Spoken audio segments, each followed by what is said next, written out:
Hello, welcome to this new episode of Proactive Show. My name is Michael, I'm your host, and today I have the privilege of having Augusto Pinaud on the show, the guy who actually co-wrote a book with me, the book about working only on the iPad. Augusto. Hey, Michael, how are you today? Yeah, I'm great. I was looking forward to actually explaining our viewers that actually you can be more productive on the iPad than on a normal computer. Do you agree? I agree with that, even if ironically Skype do not allow us to make this call and record this video using just the iPad, at least on your case. I'm videoing from my iPad. Sadly, I know you are using a Mac to record this video because Skype has not yet allowed us to do this recording just on the iPad. But aside of that little issue, my experience has shown that being iPad only is much more productive. Not only that, I travel much lighter too. Yeah, and you wrote, 8 books until now with the iPadOnly book included. And why, for a writer, is it more productive to have an iPad instead of a laptop? Well, the biggest obstacle for a writer is distraction. Writing time is something that is always scarce. If you give a writer 24 hours a day of no distraction and the ability to sit and write, he will use 24 hours every day. The problem is we get distracted by others or even by ourselves or even by great ideas that we think we have.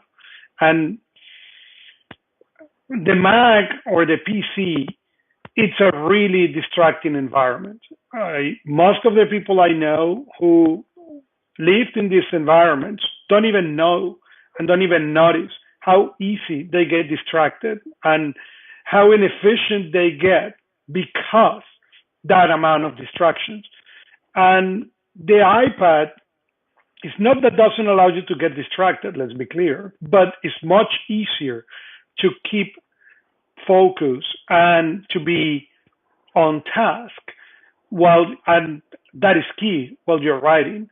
The iPad allows you to go to bare necessities on writing that then put you into a different spot. In the Mac, I have so many possibilities that it's hard for me what to do. In the iPad, I can go and simplify my writing so much that gets to the point that is I write or I don't write, but there is nothing else. Yeah, since there is this, one app at a time paradigm, right? So on the iPad, you have only, there are no windows. You have one app and it's open. And what I really like about the iPad as well is that you can actually flip it to portrait mode. So you have the screen and just like a page, right? A totally different environment than on the laptop, which laptops are going landscape and landscape and landscape and widescreen instead of, the other way around. That's correct.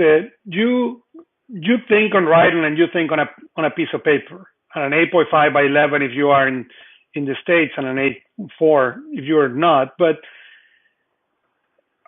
desktops are designed to write on a white page, and you don't think on a white page while you're writing. You think on a vertical page, and that's something that the iPad brings that is really, really cool.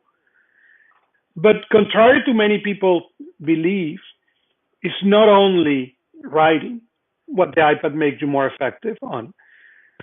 There is more things I do aside of writing. And same as you basically manage a 20 people company that is all around the world in different time zones, in different locations, and you handle everything from the iPad. And how? Yeah, that's the thing. People think, an iPad is not powerful enough and whatnot. The thing is, what we discussed is also in the book, and make sure to check it out when it's up. The thing is that we have this because you can argument. So, especially for a CEO like myself, I can do lots of things, and people want me to do lots of things, but I have to focus on being the CEO guy. And with the iPad, I have this possibility to actually, set up my apps and my workflows in such a way that I focus on my CEO stuff instead of focusing on everything else. And look at my work from a different perspective. Like for example, this whole paradigm that you don't go to a website to get something done. You go to an app to get something done. And when you're in this environment, this app pops up to the whole screen. You do this thing that you have to do in this app, and then you move to the other app to do something else. So for me, my experience has been that because the iPad has these apps and has these focused environments, I just switch focused environments. I don't switch windows like we do on the PC. I switch focused environments. It's a different thing. It is a different thing. When I wrote a book called 4 a.m. on argument for productivity. And a lot of people think the book has a lot to do with the time you wake up. And really, the book had a lot to do with discovering or rediscovering focus and concentration. Because of the speed of things, we have lost the ability to concentrate on a task. And that's one of the things that the iPad brings back to the table. I used to have tons of things on my desk, on my home office, and now I really only have the iPad on the desk, and one of the cool things with the iPad is the keyboard is optional. So many times I don't even have the keyboard on the desk, because I just need the iPad to work. I don't need the keyboard all the time. I don't need to have the keyboard there constantly. I use the keyboard really only when I'm going to write 2 hours or more, and just because allow me to see the whole screen, not because I cannot do it. I explain on the book what I did to learn to type fast enough. It is not only change the paradigm, not only make you more productive. At the same time, as you mentioned, the because you can argument, that is the biggest argument for some people against the iPad. It's the because I can. Oh, because I can on the Mac or the PC do these 20 things, I should be able to do them on the iPad. If you see. Yeah, but just let me stay with the keyboard thing. We discovered when we were writing this book already that, of course, we need the keyboard to type to write the book. But apart from that, for I would say 60-70% of our computing time, we don't use the keyboard actually. To browse the website, to read, and to tweet, to all these things, we don't really need the keyboard that much. And on the laptops, the keyboard is there, and they make us type. And even the operating systems, they don't have, for example, keyboard shortcuts built in. You have to download special app for that, special application on the Windows or Mac to do keyboard shortcuts. In the iPad, it's built in. So instead of writing my email address, I just put XM and it just shows up my email address. Because on the iPad, I don't need. And when you think about it, right now when I'm on my Mac, I'm frustrated because I have to define all these keyboard shortcuts because I'm used to them already. That I don't really need to type that much. But the computers, because they're constructed like this, there is the keyboard and there is the screen, make us type more, and we don't need the keyboard all that much. And it's when you embrace the iPad that you notice how much the keyboard is in the middle of the laptop, of the regular PC and Mac, and how much, in a way, you have been used to have them in front of you for something that you really don't need to use. iPad is not a laptop. It's not meant to be a laptop. And I think that's exactly one of the things that make it so powerful. I've been working with somebody who is behind a big corporate network. His main laptop, because of security issues and software need to load and network issues and all that, it takes 17 minutes from the moment you turn it on to the moment you make all logins, network passwords, and all that, so he can start working. Okay? We have been helping him to go iPad only.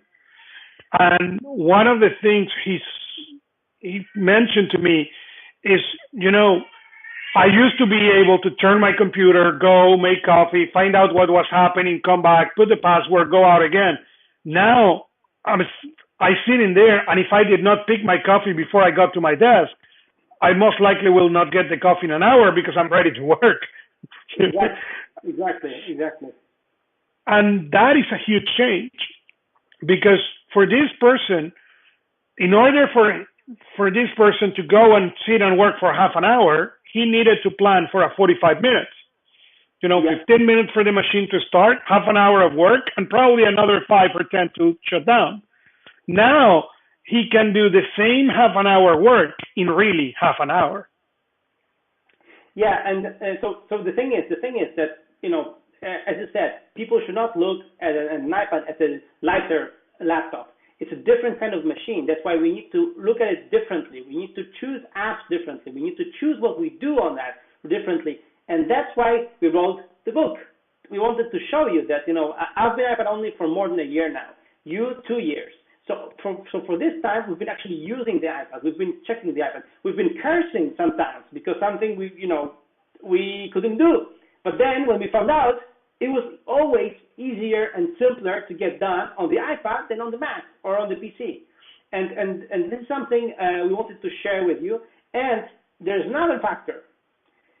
The iPad is cool. It's just fun to work on the iPad. And, you're more productive when you work on a machine that's fun to work with, I bought my first MacBook Air because I just hated my plastic, dark, boring ThinkPad. I saw the MacBook Air and I was like, yeah, I want to work on a beautiful machine. I'm going to work 10 hours a day. I want to work on something beautiful. Now I'm using the iPad and I'm using something that's fun, beautiful, and light. And that's why also I'm more productive, I think. Yeah. And I want to say that most of the obstacles I have experienced with iPadOnly are obstacles that are really created by my own self. Yeah. And when I said that is, are obstacles that exist because I'm not willing to see where I am and what I'm trying to accomplish, but I'm instead trying to see what I will do if I will have a notebook in front of me. And even 2 years in this iPad-only experience, there are times that I do that. There are times that I think, and then I start thinking, wait, let's go 2 steps back. What is what you're doing, what you're trying to accomplish? And as soon as I get there, and then I understand how to do it better, how to do it faster, how to do it even more efficient. But every time I try to think in the old PC way, in the old Mac way, usually I get myself into trouble. And there are few things that I have been not able to do. There are few things that continue to require me going to the Mac. But there are everyday less things. And I opened this video saying we are recording this video on the Mac because it's one of the few things to this date we cannot do. But again, there are less and less things that I cannot do with the Mac. And I'm sure in the months to come, we will be surprised how even little things you cannot do. I'm expecting the day there is this application that will record my Skype calls as we are doing today will come out. And I don't think it's going to be that, too much waiting time in the future. Yeah, that's the thing. This is what we have found out, that, that over the last year for me, working on the iPad, I started using 60% of the iPad, of my time on the iPad, and then 70%, and then 80%, and then I had months 100% just on the iPad. And sometimes I had to get back to the Mac for something, but every time it was less and less. So this is it. iPadOnly, we think is the way. We think we in the book we have shown a use case how you can do that. How not only a writer or a CEO, but many other people can go iPadOnly, and I think you can go iPadOnly if you want to.